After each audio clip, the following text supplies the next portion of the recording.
Pada hari ini kita masuk ke materi terkait dengan metode dan teknik sampling. Jadi di minggu lalu kita sudah belajar bagaimana cara untuk membuat instrumen pengumpulan data menggunakan metode survei. Pertanyaan berikutnya adalah siapa yang harus mengisi kuesioner yang sudah kita buat tersebut. Di dalam statistika, di kuliah statistika semester lalu, kita sudah melihat bahwa sampel yang paling baik adalah sampel yang representatif. Sampel yang representatif itu diperoleh kalau kita mengumpulkannya melalui sebuah proses yang random. Karena kalau prosesnya tidak random, maka dikhawatirkan sampel yang kita miliki akan menjadi bias. Tetapi dalam praktiknya, terutama di riset pemasaran, tidak selalu kita bisa memperoleh sampel secara random. Banyak faktor yang mempengaruhinya, misalkan faktor waktu, biaya, dan bahkan it's just simply impossible. Ya, nanti kita lihat mengapa it's simply impossible.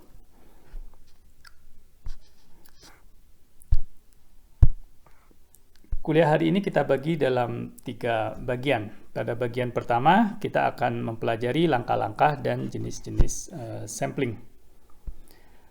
Proses sampling secara umum bisa dilakukan dalam beberapa tahap. Yang pertama adalah tahap pendefinisian target populasi. Jadi, siapa populasi menjadi target? Kalau masih ingat di pelajaran minggu ketiga, kita bicara tentang potential market. Jadi, dalam riset pasar biasanya yang menjadi target populasi disesuaikan dengan potensial marketnya siapa. Kemudian yang kedua kita memilih sebuah sampling frame, nanti kita bahas lebih lanjut.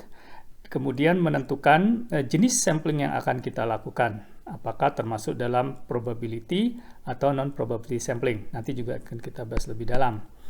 Setelah kita menentukan teknik sampling yang terpilih, maka kita akan menentukan prosedur sampling. Bagaimana kita memilih unit-unit yang akan kita sampling. Berikutnya kita menentukan ukuran sampel. Kalau masih ingat di statistika ada ukuran sampel ya. Kalau kita ingin tingkat kepresisian, estimasi terhadap mu misalkan errornya kurang dari 10, maka berapa ukuran sampelnya. Selanjutnya, ini sudah masuk ke pekerjaan lapangan, kita datangi sampel yang terpilih, kemudian kita lakukan wawancara dan sebagainya melalui proses field work yang akan kita pelajari di pertemuan berikutnya.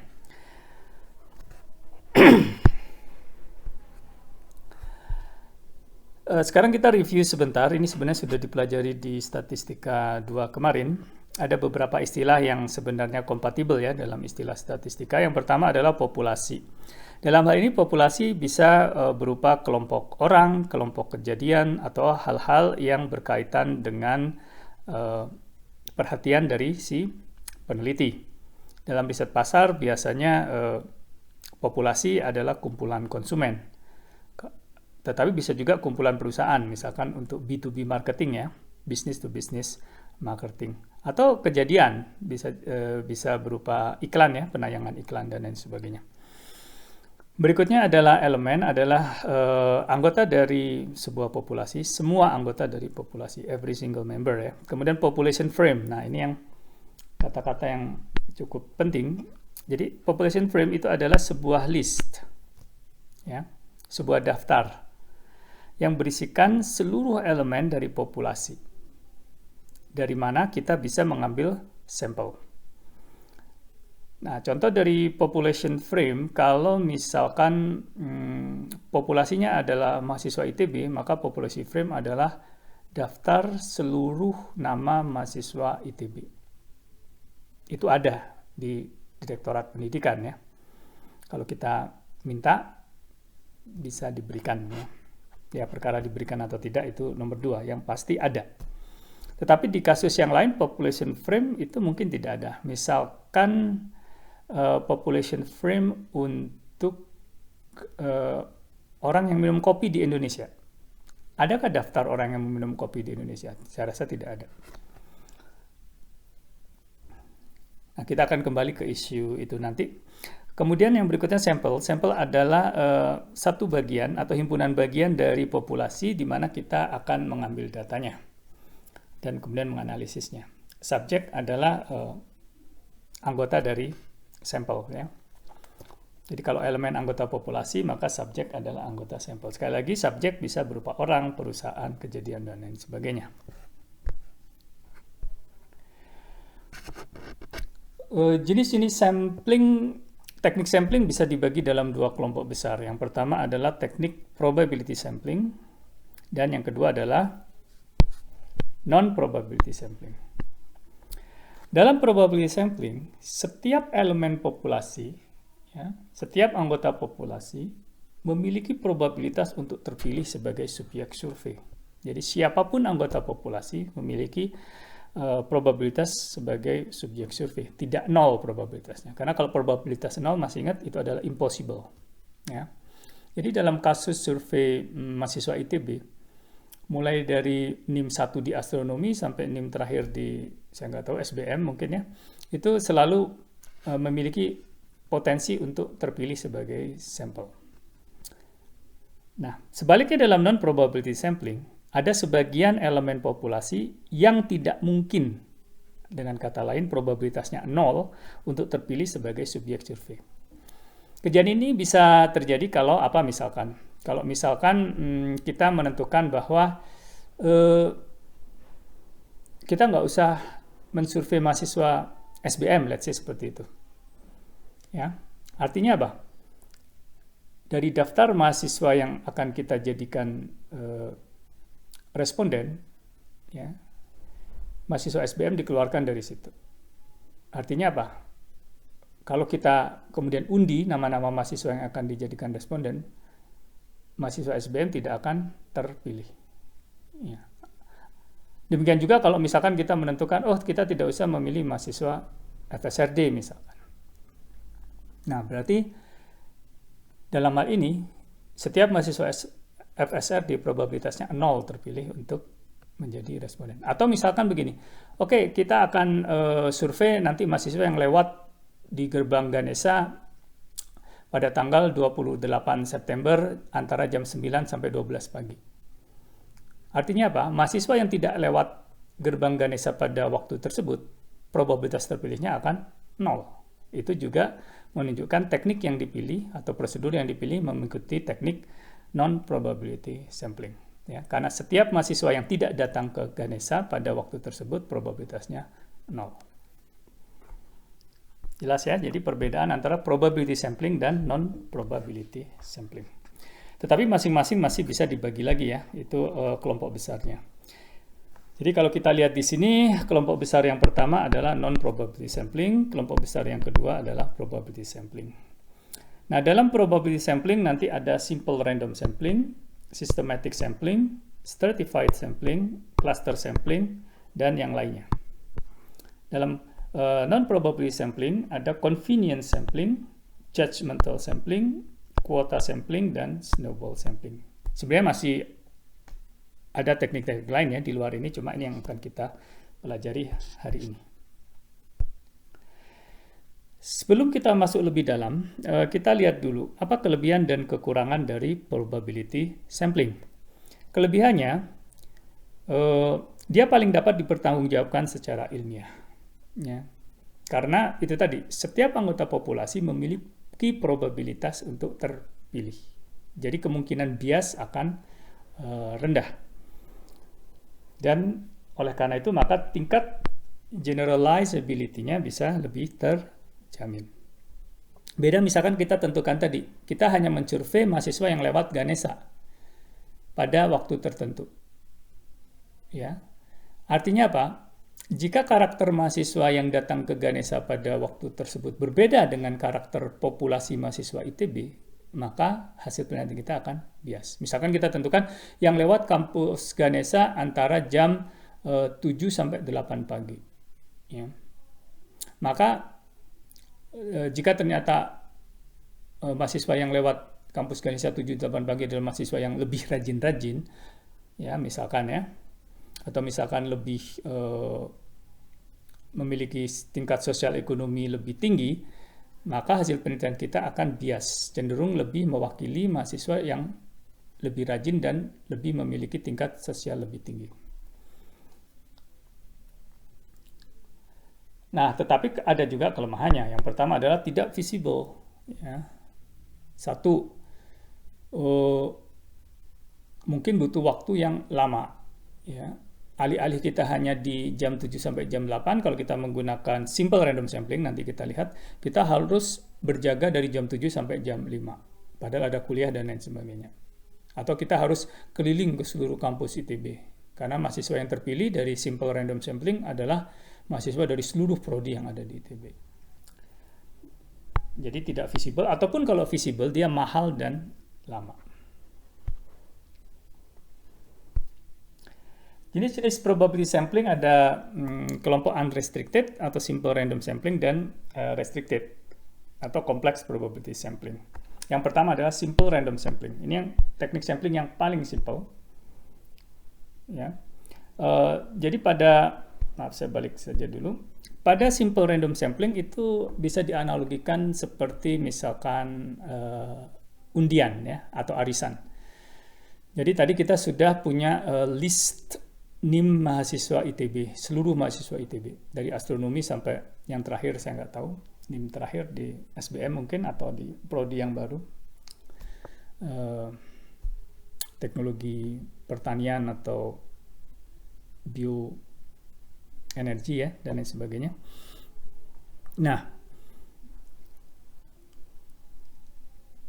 dari sini kita misalkan assign nomor 1 sampai 15.000 ya. Jadi NIM terakhir adalah mahasiswa ITB ke 15.000. Nah, kemudian kita bangkitkan bilangan random. Misalkan kita ingin mengambil sampel 100, ya kita bangkitkan bilangan random 100 buah. Bagaimana cara membangkitkan bilangan random? Bisa pakai Excel juga ya. Tinggal minta Excel membangkitkan 100 bilangan random. Atau banyak juga program di internet ya. Nah, jadi yang terpilih misalkan mahasiswa nomor 15, 37, 101, dan seterusnya. Maka kita harus cek mahasiswa ke-37 itu siapa? Mahasiswa ke-101 siapa? Dan seterusnya. Itu adalah simple random sampling. Sudah terbayang ya, akan rumit sekali karena kita harus cari orang yang di urutan 37 namanya siapa, ada di prodi apa, kita harus janjian, kita datangi, dan seterusnya. Nah, cara berikutnya adalah ini restricted. Kalau restricted itu ada kemungkinan tidak terpilih, tetapi kemungkinan tidak terpilihnya itu tidak nol ya, atau dia bertingkat ya. Nanti kita lihat. Yang pertama adalah systematic sampling, kemudian stratified random sampling, dan berikutnya adalah cluster sampling. Kita lihat systematic sampling ya. Jadi pada systematic sampling pengambilan sampel secara sistematis dari sample frame ya. Tadi misalkan di mahasiswa ITB sample frame-nya list mahasiswa dengan NIM 001 di prodi 101 ya. Sampai di prodi saya nggak tahu 199 mungkin ada NIM 099 misalkan.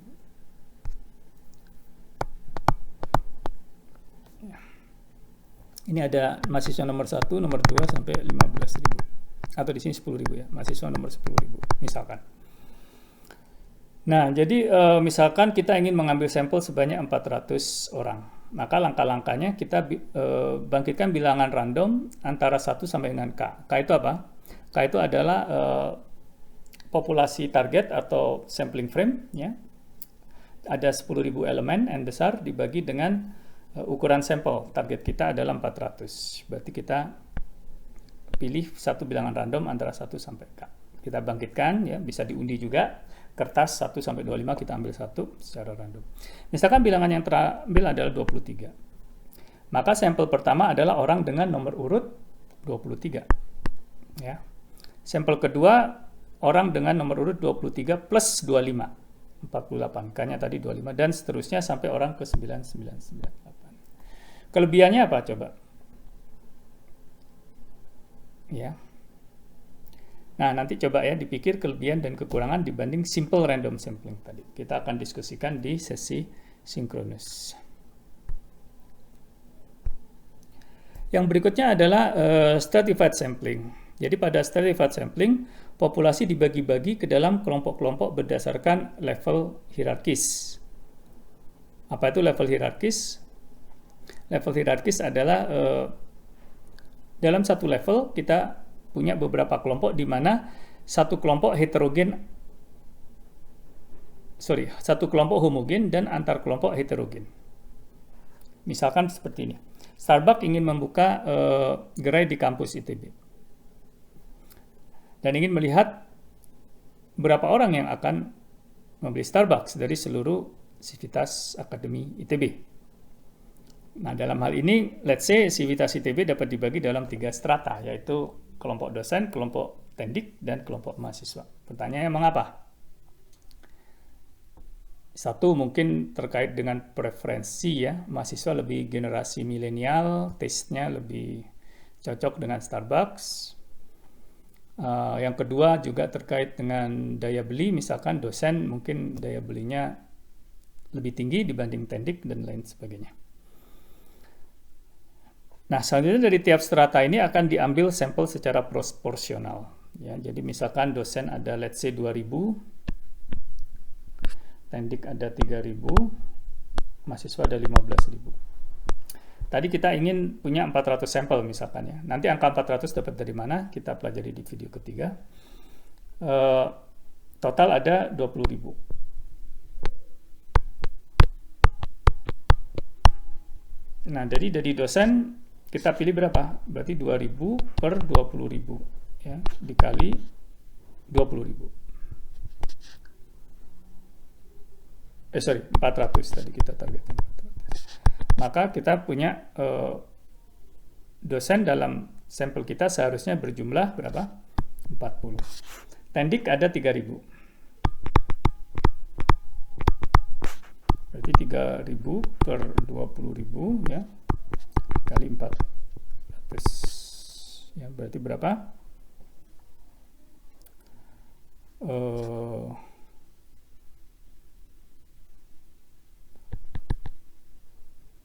3.000 per 20.000 ya, 60 ya. Dan terakhir berarti diambil dari mahasiswa ya, jumlah 300. Nah, bagaimana cara memilih 40 dosen? Nah, kita bisa balik lagi ke simple random sampling. Kita undi saja 40 dosen dari seluruh dosen yang ada. Bagaimana cara memilih 300 mahasiswa? Kita undi 300 mahasiswa tadi.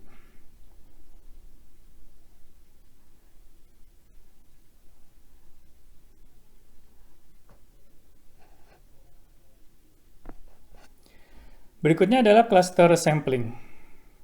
Pada cluster sampling, populasi dibagi dalam kelompok-kelompok homogen pada level yang sama. Ya, jadi kebalik ya. Jadi kalau pada stratified, kelompok-kelompok yang heterogen dalam level yang sama. Jadi kalau dalam cluster sampling, homogen antar kelompok, heterogen dalam kelompok. Terbalik dengan stratified. Masih ingat ya, tadi stratified, homogen di dalam, heterogen antar. Di sini cluster heterogen di dalam dan homogen antar. Nah, kembali ke kasus Starbucks tadi. Misalkan dalam satu fakultas, bukan misalkan ya, dalam satu fakultas itu ada kelompok dosen, ada tendik, ada mahasiswa. Di ITB ada berapa? 12 kalau nggak salah, 12 fakultas atau sekolah. Nah, jadi misalkan di sini kita anggap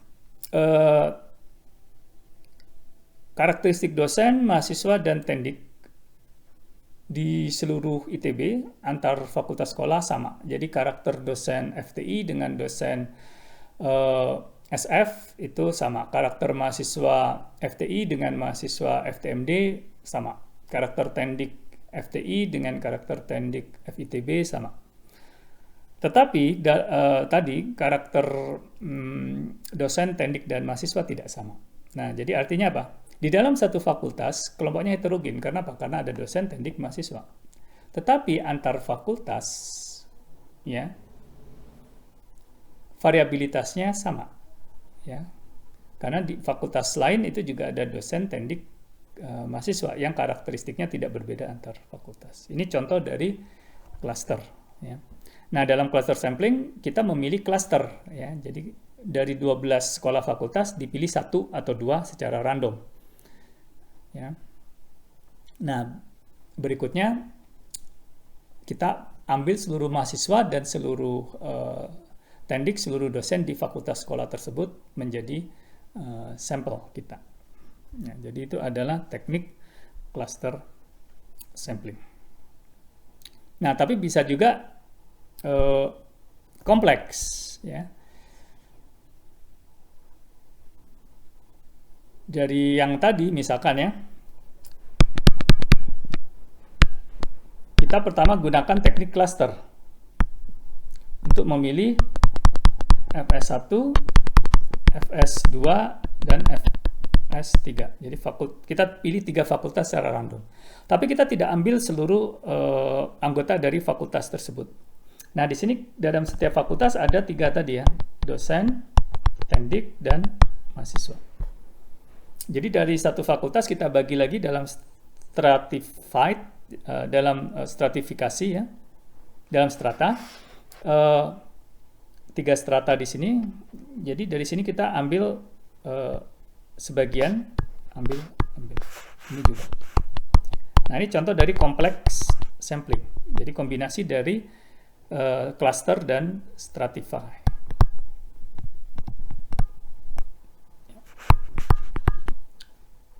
Ya, jadi ini adalah contoh dari kompleks sampling. Nah, untuk biasanya kompleks sampling itu dipilih kalau populasinya itu cukup kompleks strukturnya. Ya, contohnya di Indonesia ya. Kalau kalian ingat kemarin, nanti kita coba diskusi di sesi sinkronus quick count pemilu ya. Kalau kalian ingat, ada provinsi tertentu yang sangat-sangat condong ke kandidat nomor 1. Di sisi lain ada provinsi yang sangat-sangat condong ke kandidat nomor 2. Tentu saja ada juga provinsi yang 50-50 ya, mendekati 50-50. Nah, jadi itu membutuhkan kompleks sampling.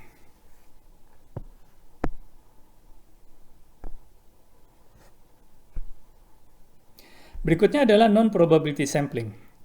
Dalam non-probability sampling, kelebihannya dia murah dan cepat. Jadi kebalikannya dengan dengan random sampling ya. Dengan probability sampling. Sebaliknya kekurangannya itu menjadi kelebihan di probability sampling, yaitu tidak scientific, dianggap tidak scientific, dan tingkat generalizability-nya bisa jadi lebih rendah dibandingkan probability sampling. Ada beberapa teknik. Ya, yang pertama adalah convenience sampling, sesuai namanya convenience, jadi ya seenaknya. Apa yang buat saya enak saja ya, convenience. Jadi contoh yang tadi, kita pilih mahasiswa yang lewat di gerbang Ganesha antara jam 7 sampai jam 8. Kenapa? Karena saya jam 8 nanti ada kuliah, jadi sekalian saja datang jam 7, saya tunggu di depan gerbang Ganesha sampai 1 jam, kemudian saya akan kuliah. Ya saya nggak peduli kalau misalkan karakteristiknya berbeda. Itu benar-benar convenience. Atau saya pergi saja ke mall ya. Ya siapapun yang saya temui di mall tersebut, 100 orang, dan dia mau menjawab, ya akan saya rekam jawabannya. Itu contoh dari convenience sampling ya, yang benar-benar convenience. Ada juga non-probability sampling yang mirip convenience tetapi lebih dapat dipertanggungjawabkan, yang disebut dengan judgment sampling. Nah, jadi di sini kita cek dulu, nggak sekedar siapa yang mau menjawab dan siapa ketemunya ya. Di sini kita cek dulu apakah orang ini memang sesuai dengan target populasi kita, karakteristiknya ya. Misalkan kita ingin membuat penelitian terkait e-wallet. Ya, berarti kita harus meyakinkan bahwa orang tersebut memang menggunakan e-wallet sudah cukup waktu dia menggunakan sehingga dia paham fitur-fitur dari e-wallet ya. Jadi tidak sekedar siapa yang kita temui. Nah, berikutnya adalah snowball sampling. Nah, ini mirip dengan judgment sampling, tetapi siapa yang akan menjadi responden berikutnya itu direkomendasikan atau direferensikan oleh responden yang saat ini kita kumpulkan datanya. Ya, ini banyak dilakukan untuk penelitian yang target populasinya sangat spesifik ya. Kalau di ilmu sosial itu pernah ada penelitian terkait dengan pengguna narkoba. Nah, itu penelitiannya sangat susah, tetapi ya tidak ada sampling free pasti tidak ada ya. Convenience juga akan susah, orang ditanya pasti tidak pakai narkoba. Nah, mereka menggunakan teknik snowball sampling. Jadi pemakai pertama ditanya, ada kenalan kamu nggak ya yang menggunakan let's say ganja ya. Untuk di beberapa negara kan ganja tidak ilegal ya. Sekarang malah trennya mulai banyak negara yang melegalisir ganja. Kemudian kuota sampling ya. Nah, ini mirip dengan cluster sampling atau stratified sampling. Tetapi siapa yang terpilih di cluster atau strata tersebut itu dipilih menggunakan convenience sampling. Jadi kalau pada cluster sampling atau stratified sampling, siapa yang terpilih juga harus dipilih pakai metode random ya, tadi kita lihat. Jadi kalau pada cluster kuota sampling, pemilihan cluster, pemilihan stratanya dipilih secara convenience. Nah, teknik non-probability sampling ini pada praktiknya yang paling banyak dipakai. Kenapa? Simply, sederhana, murah dan cepat ya, apalagi kalau bikin tugas akhir ya. Tugas akhir hampir selalu non probability sampling, kecuali penelitiannya sangat spesifik di perusahaan tertentu atau B2B. Nah, jadi pada non probability sampling itu mudah dan murah. Tetapi kalau memang terpaksa ya, jadi usahakan minimal judgment sampling. Jadi tidak benar-benar yang paling mudah diakses ya. Adik, kakak, teman, tetangga gitu ya. Nah, itu akan sangat tidak generalizable. Karena kenapa? Karena jaringan sosial kita biasanya karakteristiknya mirip kita. Ya, jadi akan bias. Oke, baik, itu merupakan teknik-teknik sampling. Berikutnya kita akan melihat bagaimana error dalam sampling.